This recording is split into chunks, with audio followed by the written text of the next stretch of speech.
Health and Healing Part 2 by Benjamin Creme's Master. A Master Speaks, Volume 1, page 19. Every few years, a further advance is made in the understanding and control of disease, as we call that state of disequilibrium of mind and body which so troubles mankind. Each new advance pushes back a little the limits of man's knowledge of himself and opens the door to further illumination.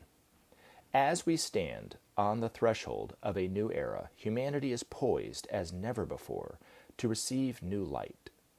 Quickened by the stimulus of the Christ and his masters, man is ready to discover the truths of his existence, which eventually will free him totally from disease. The first step in the eradication of any disease must be an understanding of its cause. Hitherto, the cause of most disease has eluded man's search, so ignorant has he been of the nature of his constitution and the laws under which he functions. From now on, as man proceeds along a more correct course and grasps the necessity of right relationship, this will begin to be remedied.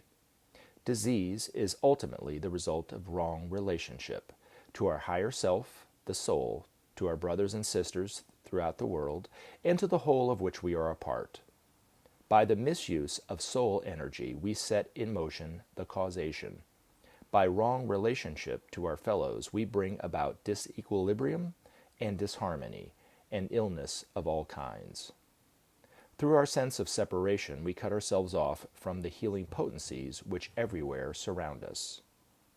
A mighty task awaits humanity at this turning point in its life, to cleanse the world of the age-old habits of wrong thinking and living, and to change entirely its manner of social living in such a way as to make possible a new freedom from fear. Fear of want, of war, of disease, and death.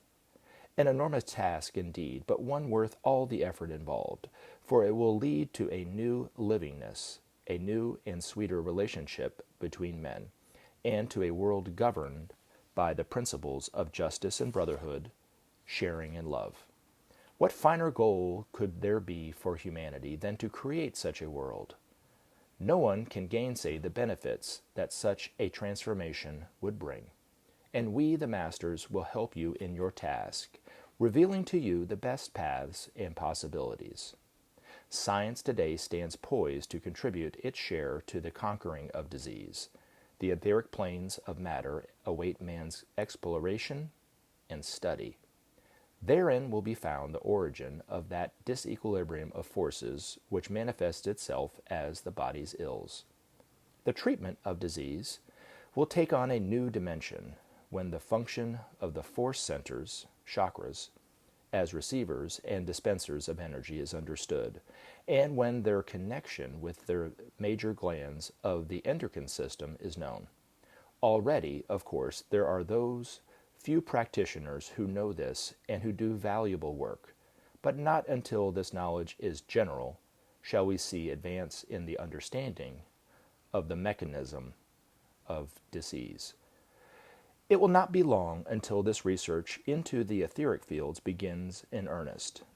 When it does, it will transform the therapeutic situation.